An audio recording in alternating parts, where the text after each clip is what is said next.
সুতরাং তোমরা এই জালেম শোষক আলম শেষ হাসিনা লেডি ফেরাউনের সহযোগী হয়ে এই দেশের অর্থনীতি বিদেশে পাচার করার সুযোগ তৈরি করে দিয়েছ। এর মূল্য তোমাদেরকে দিতে হবে today or tomorrow, here or here after. আজ হোক হয় কাল হোক, দুনিয়াতে হোক আখিরাতের আদালতে হোক, তোমাদেরকে এর মূল্য দিতেই হবে। কাজে কান্দা লাভ নাই। যত কান্দ এই 63 জেলার লোকেরা অত হাসে, তোমার চাকরি নেওয়ার সময় একটু চিন্তা করো নাই। এই আওয়ামী ফেরাউন অবৈধ, শোষক আলম অবৈধ, তার সকল কার্যক্রম অবৈধ, কিভাবে করে তার অবৈধ লোকের ফাঁদের মধ্যে পা দেয়। একটি অভিজ্ঞতার কথা আপনাদের কাছে শেয়ার করতে চাই। পূবালী ব্যাংকের ম্যানেজারকে এক হিন্দু লোক বলেছিল, স্যার আমাকে তো আওয়ামী লীগ থেকে অফার দেওয়া হয়েছে ইসলামী ব্যাংকে চাকরি নিয়ে দিবে। তখন পূবালী ব্যাংকের ম্যানেজার বলেছিলেন, এই আওয়ামী লীগ যে কিয়ামত পর্যন্ত ক্ষমতায় থাকবে এই কথা ভাববেন না। যে কোনো সময় একটু লেন্দি হলে আওয়ামী ফেরাউনের শাসন শেষ হবে, কিয়ামত পর্যন্ত আওয়ামী শাসন আসতে পারবে না। তখন আপনার কি পরিণতি হবে এই কথাটা মাথায় রাখে তখন এই ইসলামী ব্যাংকে চাকরি নেওয়ার জন্য চিন্তা ভাবনা করেন। এই কথা বিশ্বাস করে হিন্দু লোক চাকরি নেয় নাই। আর তোমরা কি দুঃসাহস দেখিয়েছ? তোমরা মনে করেছো যে আওয়ামী ফেরাউন কিয়ামত পর্যন্ত থাকবে, এই লেডি ফেরাউন থাকবে, এই শোষক আলম থাকবে, সুতরাং তোমাদের আর পরাজয় হবে না। অর্থাৎ দুনিয়ার জিন্দিগিতে এমন কোন লোক নাই আওয়ামী শাসনকে, আওয়ামী ফেরাউনকে পরাজিত করতে পারে। এই বিশ্বাসে তোমরা বিশ্বাসী হয়ে অবৈধ সার্টিফিকেট বানিয়ে হাজার হাজার লোক চাকরি নিয়ে এই ব্যাংকটাকে তোমরা কলঙ্কিত করেছ। তোমাদের এই কলঙ্কিত করার এই পরিণতি তোমাদেরকে ভোগ করতে হবে। আল্লাহ হাফেজ। বাংলাদেশ জিন্দাবাদ, ইসলামী ব্যাংক জিন্দাবাদ, শোষক আলম আওয়ামী ফেরাউন নিন্দাবাদ, মুর্দাবাদ। আসসালামু আলাইকুম ওয়া রাহমাতুল্লাহি ওয়া বারাকাতুহু। ইসলামী ব্যাংক থেকে সম্প্রতি চাকরিচ্যুত চট্টগ্রামবাসী ভাই ও বোনেরা, আপনাদের জ্ঞাতার্থে কয়েকটি কথা বলতে চাই। এর আগে বলে নেই, রিয়েলি আপনারা ভালো মানুষ। আপনাদের স্বভাব চরিত্র, কথাবার্তা, মুআমালাত, মেলামেশা খুবই ভালো ছিল, কিন্তু এই ভালোটাকে আপনারা কাজে লাগাতে পারেন নাই। এস আলম, সাইফুল আলম, যাকে আমি নাম দিয়েছি শোষক আলম, সে আপনাদের সাথে প্রতারণা করেছে। ঠিক প্রতারণা মিস্টার ইবলিস বদরের যুদ্ধে কাফেরদের সাথে যেভাবে করে প্রতারণা করেছিল, ঠিক সেভাবে করেই আপনাদের সাথে প্রতারণা করেছে। আগে বলে নেই, বদরের যুদ্ধে কাফেরদের সাথে শয়তান কিভাবে প্রতারণা করলো। আউযু বিল্লাহি মিনাশ শাইতানির রাজীম। বিসমিল্লাহির রাহমানির রাহিম।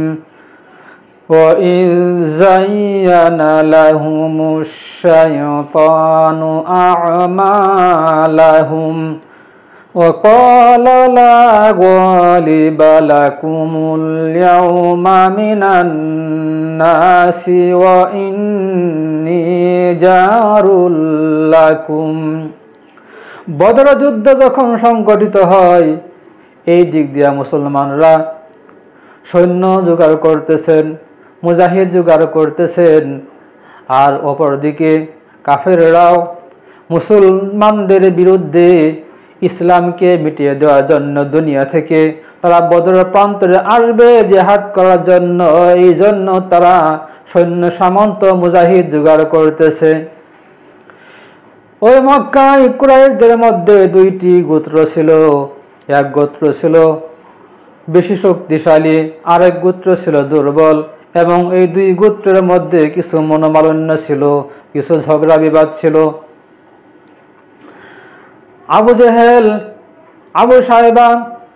জেহেল সাহেবা উদ্বারা এই মুসলমানদের বিরুদ্ধে তারা মুজাহিদ জোগাড় করতেছে।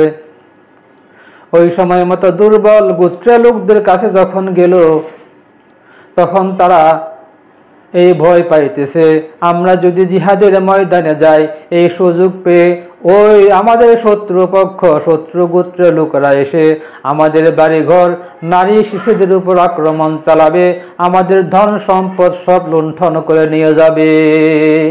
এই ভয় পাইতেছিল। তখন শয়তান ওই গোত্রের প্রধানের রূপ ধারণ করে এসে বলল, وَإِذْ زَيَّنَ لَهُمُ الشَّيْطَانُ أَعْمَالَهُمْ শয়তান তাদের দৃষ্টিতে তাদের কাজকর্মকে সুশোভন করে দেখালো, সুন্দর করে দেখালো এবং বলল, وَقَالَ لَا غَالِبَ لَكُمُ الْيَوْمَ مِنَ النَّاسِ وَإِنِّي جَارٌ لَكُمْ তোমরা যে ভয় পাইতেছো বদরের প্রান্তরে মুসলমানদের বিরুদ্ধে জিহাদ করতে গেলে তোমাদের ক্ষতি হবে, ক্ষতির কোনো কারণ নাই। আজকের দিনে এমন কোনো মানুষ নাই এই আসমানের নিচে জমিনের উপরে যারা তোমাদেরকে পরাজিত করে জয়লাভ করতে পারে। এমন কোনো মানুষ তোমাদের বিরুদ্ধে জয়লাভ করবে পৃথিবীতে নেই। ওয়া ইন্নী জারুল লাকুম আর তোমরা যে ভয় পাইতেছ, তোমরা পুরুষরা বদরের প্রান্তরে গেলে এই সুযোগ বুঝে পুরুষ শূন্য হয়ে যাবে। এই সুযোগ বুঝে তোমাদের শত্রু গোত্রের লোকরা তোমাদের উপর আক্রমণ করবে, তোমাদের বাড়ি ঘরে হামলা করবে, তোমাদের নারী শিশুদের উপর আক্রমণ করে তোমাদের নারীদেরকে দাসী বানিয়ে রাখবে। এই ভয় পেও না, আমি গোত্রের প্রধান হয়ে সকল জিম্মা আমি আমার কাঁধে নিয়ে নিলাম। যদি কোনো আক্রমণ হয়, তোমাদের কোনো ক্ষতি হয়, আমি গোত্রের প্রধান হয়ে তার দায়ভার আমি সম্পূর্ণ আমার কাঁধে তুলে নিলাম। এই কথা বলে শয়তান ওই গোত্রের প্রধানের রূপ ধরে তাদেরকে আশ্বস্ত করলো। তারা জিহাদের ময়দানে গেল। فَلَمَّا تَرَاءَتِ الْفِئَتَانِ نَكَصَ عَلَى عَقِبَيْهِ وَقَالَ إِنِّي بَرِيءٌ مِّنكُمْ إِنِّي أَرَى مَا لَا تَرَوْنَ إِنِّي أَخَافُ اللَّهَ যখন মুসলমান আর কাফেররা মুখোমুখি হলো বদরের প্রান্তরে, তখন আল্লাহ তাআলা আসমান থেকে হাজার হাজার ফেরেশতা পাঠিয়ে দিয়েছেন মাত্র 313 জন মুসলমানদের পক্ষে, যাতে করে তারা মুসলমানদের পক্ষে জিহাদ করে কাফেরদেরকে নাস্তানাবুদ করে মুসলমানদেরকে বিজয় সুনিশ্চিত করে দেয়। হাজার হাজার ফেরেশতা মুসলমানদের পক্ষে জিহাদ করতেছে। শয়তান দেখতে পাচ্ছে 313 জন নয়, হাজার হাজার মুজাহিদ বদরের প্রান্তরে এই কাফেরদের বিরুদ্ধে জিহাদ করতেছে। কিন্তু কাফেররা আসল যারা কাফের, প্রকৃতপক্ষে যারা কাফের ছিল, মক্কার এই কুরাইশদের মধ্যে যারা যুদ্ধ করতে এসেছিল, আল্লাহ তাআলা তাদের দৃষ্টিতে কিন্তু ওই হাজার হাজার ফেরেশতা দেখান নাই। শয়তান দেখতে পেল এই যে হাজার হাজার ফেরেশতা মুসলমানদের পক্ষে জিহাদ করতেছে, নিশ্চিত আমি আজকে ধরা পড়ে যাব। ধরা পড়ে গেলে আমার শাস্তি এখন থেকেই শুরু হয়ে যাবে। এই জন্য তখন সে পিছন দিক থেকে পালাতে শুরু করলো। এই যে যখন সে শয়তান পালাতে শুরু করলো, পালাতে চেষ্টা করলো, যে গোত্রের লোকদেরকে গোত্রের প্রধান হয়ে ওই লোকদেরকে আশ্বস্ত করেছিল তোমাদের নারী পুরুষদের উপর কোনো আক্রমণ হবে না, আমি তোমাদের দায়ভার সম্পূর্ণ নিজ কাঁধে নিয়ে নিলাম, তোমরা ভয় পেও না, তোমাদের বিরুদ্ধে জয়লাভ করবে এমন কোন মানুষ পৃথিবীতে নাই। এই যে কথাগুলো বলে অভয় দিয়েছিল, সান্ত্বনা দিয়ে প্রতারণা করে জিহাদের ময়দানে মুসলমানদের বিরুদ্ধে এনেছিল। শয়তান যখন পিছন দিক থেকে পালাতে শুরু করলো, যে শত্রু যে গোত্রের লোকদেরকে এই অভয় দিয়েছিল, ওই গোত্রের একজন লোক তাকে টেনে ধরলো।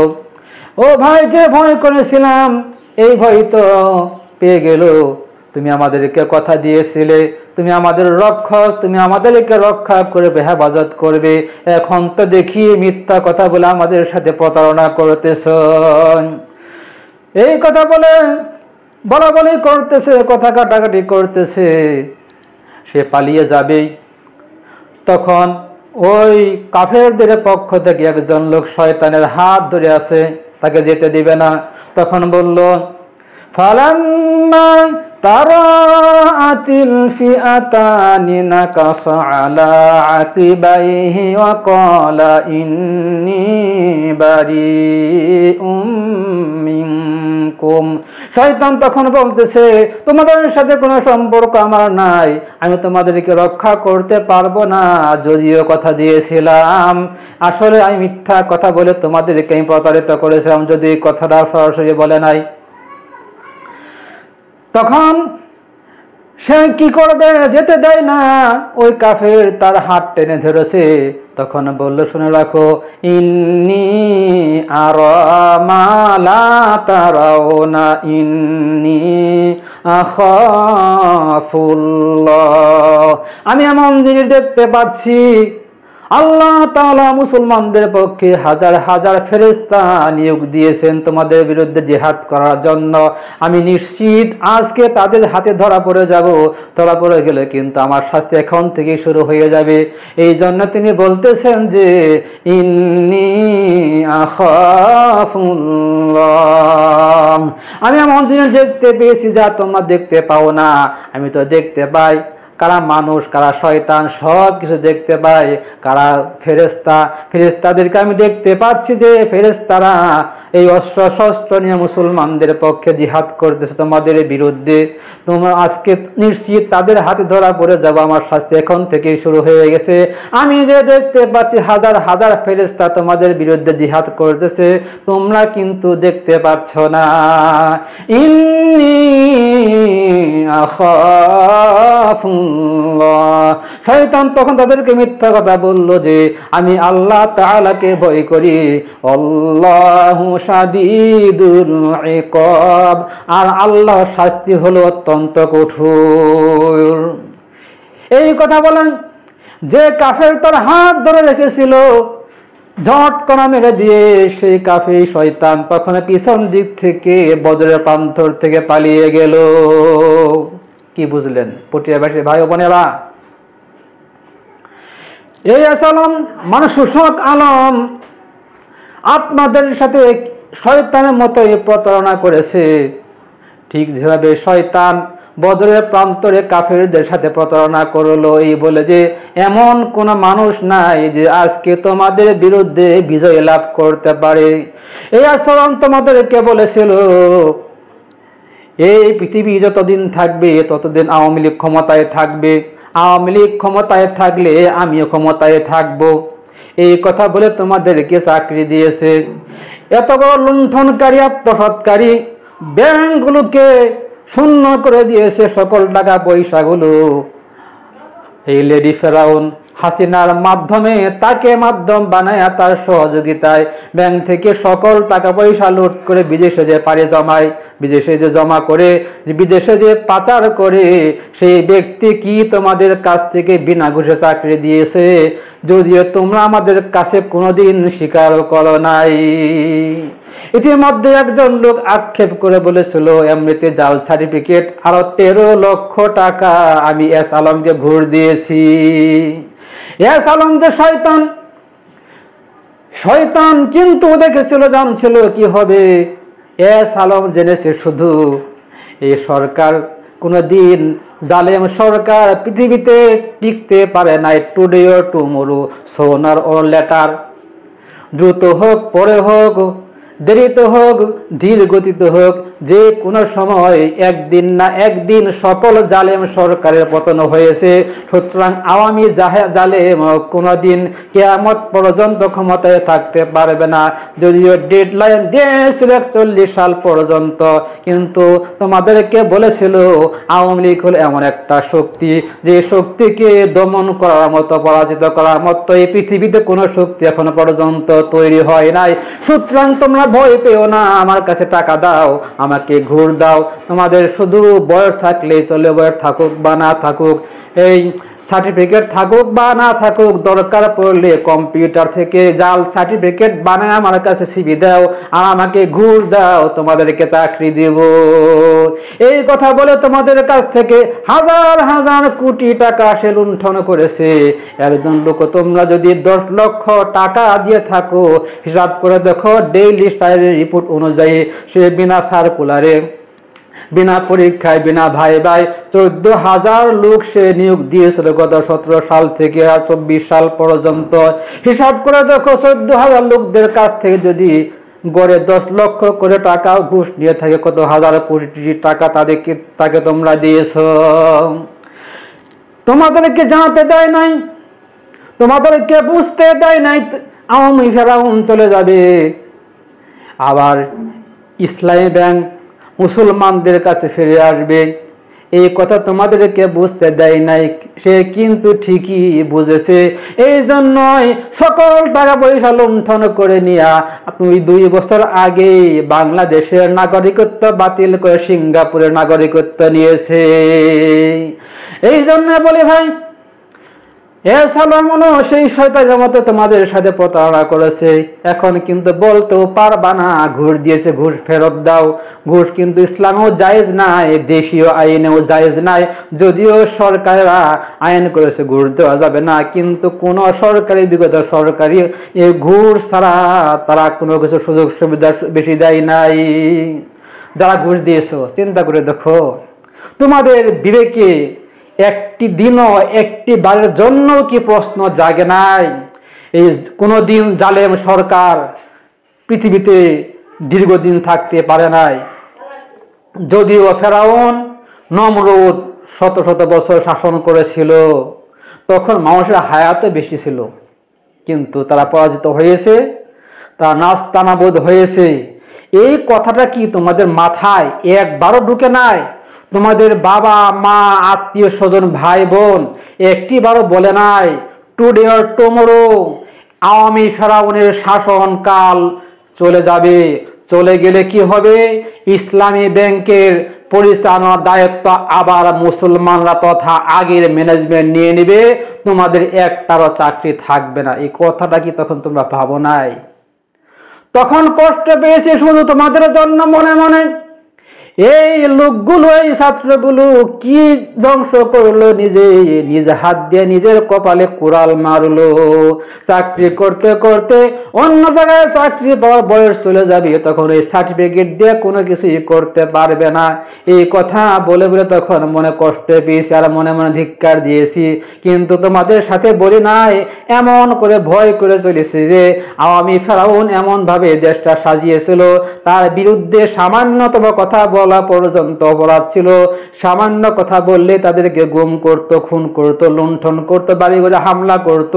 এই ভয়ে আমরা শুধু নীরবে নীরবে সহ্য করে চলেছি। ও ভাই দুস্থ বুজুর্গ, তোমরা কি নিরহ? তোমাদের জন্য মায়া লাগে, কিন্তু মায়া লেগে লাভ কি? আমি চাকরি দিতে পারবো না। আর তোমরা কি অধিকার দেখালে? 64টি জেলার আনাচে কানাচে ইসলামী ব্যাংকের শাখা প্রশাখা, আর তোমরা একই জেলা মাত্র বাঁশখালী। ইংরেজিতে উচ্চারণ করলে হয় বিনাশখালী, কারণ বর মধ্যে চন্দ্রবিন্দু আছে, যে অক্ষরে চন্দ্রবিন্দু থাকে সেই অক্ষরের শেষে এন দেওয়া লাগে। ইংরেজিতে উচ্চারণ করলে হয় বিনাশখালী। আসলে তোমরা বিনাশ নিজেরা হয়েছো এবং বিনাশ করেছো 63 জেলার লোকদেরকে বঞ্চিত করেছো।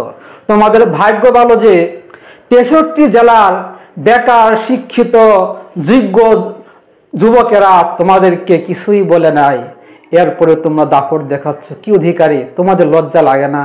তোমরা তো চোর, তোমরা তো লুণ্ঠনকারী, তোমরা তো ঘুষদাতা। যে ঘুষদাতা ঘুষ গ্রহীতা উভয় জাহান্নামের আগুনে জ্বলবে। তোমরা কি পড়ো নাই? এই হাদিসটিকে তোমরা জানো না? অবৈধভাবে কিছু সুযোগ সুবিধা নেওয়া হারাম। তোমরা এই গত 7-8 বছর ব্যাংক থেকে যে সুযোগ সুবিধা নিয়েছো, জাল সার্টিফিকেট দিয়ে বিনা পরীক্ষায় যা ইনকাম করেছো, সব জাহান্নামের আগুন পেটে ঢুকিয়েছো। এখন সময় হয়েছে তোমাদের কপাল ভালো, এগুলো বের করে দিলে তোমরা নাজাত পাবা। আর যদি বাই চান্স তোমরা চিরজীবন চাকরি করতে পারতা, তাহলে সারাটা জীবন তোমরা হারাম ভক্ষণ করতা।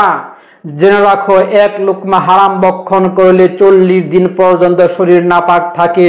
এই 40 দিন যতই ওযু গোসল করো না কেন, তোমাদের শরীর পবিত্র হবে না। এই অপবিত্র শরীর দিয়ে নামাজ, রোজা, কোরআন তেলাওয়াত কিচ্ছু হবে না। তুমি যে ঘরে থাকবে সেই ঘরটা হারাম। হজ করতে যাওয়া, হজের টাকাটা হারাম। জাকাত দেবা, জাকাতের টাকাটাও হারাম। আল্লাহ তাআলা পবিত্র, শুধু পবিত্র জিনিস গ্রহণ করেন। সুতরাং তোমাদের জন্য, তোমাদেরকে যে চাকরিচ্যুত করা হলো, তোমাদের জন্য পরকালীন দৃষ্টিকোণ থেকে চিন্তা করলে দেখা যায়, বোঝা যায় তোমাদের উপর ইহসান করা হয়েছে।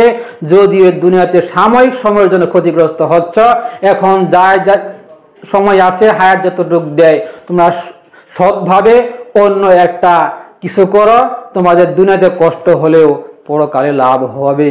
সুতরাং আবারও বলতে চাই, সেই এস আলম, শোষক আলম বদরের প্রান্তরে কাফেরদের সাথে যেভাবে করে প্রতারণা করেছে, ঠিক সেভাবে করে তোমাদের শোষক আলম, যাকে তোমরা দেবতা মনে করতা, এই দেবতা তোমাদের সাথে ঠিক সেভাবেই করে প্রতারণা করলো। শয়তানের যে পরিণতি, এই শোষক আলমের সেই পরিণতি ইতিমধ্যে এই দেশের সরকার তার লুণ্ঠনকৃত সম্পদগুলো আনার জন্য চেষ্টা করতেছেন এবং অন্যান্য দেশও ফেরত দেওয়ার জন্য তারা আশ্বাস দিচ্ছেন এবং ইন্টারপোলের মাধ্যমে এই শোষক আলমকে এই দেশে এনে যথোপযুক্ত বিচার করা হবে। তোমাদের শোষক আলম এমন ন্যাক্কারজনক জঘন্যতম কাজ করে পৃথিবী থেকে দেখিয়ে দিয়েছে। এই পৃথিবীতে যতদিন থেকে অর্থনীতি চালু হয়েছে, এই অর্থনীতির বিশ্বে, ব্যাংকের বিশ্বে এই শোষক আলমের মতো জঘন্যতম কাজ পৃথিবীর আর কেউ করতে পারে নাই, করে নাই, করার ইচ্ছাও করে না, চিন্তাও করতে পারে নাই। তোমরা এই জালেমের সহযোগী হয়েছো, তাকে ঘুষ দিয়ে, চাকরি দিয়ে জালেমের সহযোগী হয়েছো। আল্লাহ রাব্বুল আলামিন বলেছেন, ওয়ালা তারকানু ইলাল লাযিনা যালামু ফাতামাসসাকুমুন নার। আল্লাহ তাআলা রাসূলুল্লাহ সাল্লাল্লাহু আলাইহি সাল্লামকে বলেছেন, জালেমের সহযোগী হতে পারবা না। জালেমের সহযোগী হওয়া তো দূরের কথা, জালেমের প্রতি একটু নম্র ভাব, একটু কোমলতাও প্রদর্শন করতে পারবা না। যদি কোমলতা প্রদর্শন করো, ফাতামাসসাকুমুন নার, মনে রাখো আমি তোমাকে সর্বশ্রেষ্ঠ মানব বানাইছি বলে তোমার অপরাধ আমি ক্ষমা করে দেব। সামান্যতম কোমলতা প্রদর্শন করলে জাহান্নামের আগুন তোমাকেও ছাড়বে না, তোমাকেও ধরবে। সুতরাং তোমরা এই জালেম শোষক আলম শেষ হাসিনা লেডি ফেরাউনের সহযোগী হয়ে এই দেশের অর্থনীতি বিদেশে পাচার করার সুযোগ তৈরি করে দিয়েছ। এর মূল্য তোমাদেরকে দিতে হবে today or tomorrow, here or here after. আজ হোক, হয় কাল হোক, দুনিয়াতে হোক, আখিরাতের আদালতে হোক, তোমাদেরকে এর মূল্য দিতেই হবে। কাজে কান্দা লাভ নাই। যত কান্দ, এই 63 জেলার লোকেরা অত হাসে, তোমার চাকরি নেওয়ার সময় একটু চিন্তা করো নাই।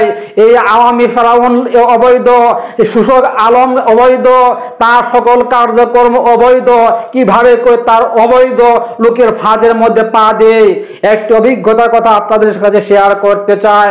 পূবালী ব্যাংকের ম্যানেজারকে এক হিন্দু লোক বলেছিল, স্যার আমাকে তো আওয়ামী লীগ থেকে অফার দেওয়া হয়েছে ইসলামী ব্যাংকে চাকরি নিয়ে দিবে। তখন পূবালী ব্যাংকের ম্যানেজার বলেছিলেন, এই আওয়ামী লীগ যে কিয়ামত পর্যন্ত ক্ষমতায় থাকবে এই কথা ভাববেন না। যে কোনো সময় একটু লেনদি হলে আওয়ামী ফেরাউনের শাসন শেষ হবে, কিয়ামত পর্যন্ত আওয়ামী শাসন আসতে পারবে না। তখন আপনার কি পরিণতি হবে, এই কথাটা মাথায় রাখে তখন এই ইসলামী ব্যাংকে চাকরি নেওয়ার জন্য চিন্তা ভাবনা করে এই কথা বিশ্বাস করে হিন্দু লোক চাকরি নেয় নাই। আর তোমরা কি দুঃসাহস দেখিয়েছ? তোমরা মনে করেছো যে আওয়ামী ফেরাউন কিয়ামত পর্যন্ত থাকবে, এই লেডি ফেরাউন থাকবে, এই শোষক আলম থাকবে। সুতরাং তোমাদের আর পরাজয় হবে না। অর্থাৎ দুনিয়ার জিন্দিগিতে এমন কোন লোক নাই আওয়ামী শাসনকে, আওয়ামী ফেরাউনকে পরাজিত করতে পারে। এই বিশ্বাসে তোমরা বিশ্বাসী হয়ে অবৈধ সার্টিফিকেট বানিয়ে হাজার হাজার লোক চাকরি নিয়ে এই ব্যাংকটাকে তোমরা কলঙ্কিত করেছো। তোমাদের এই কলঙ্কিত করার এই পরিণতি তোমাদেরকে ভোগ করতেই হবে, ভোগ করতে হবে, ভোগ করতে হবে। আল্লাহ হাফেজ। বাংলাদেশ জিন্দাবাদ, ইসলামী ব্যাংক জিন্দাবাদ।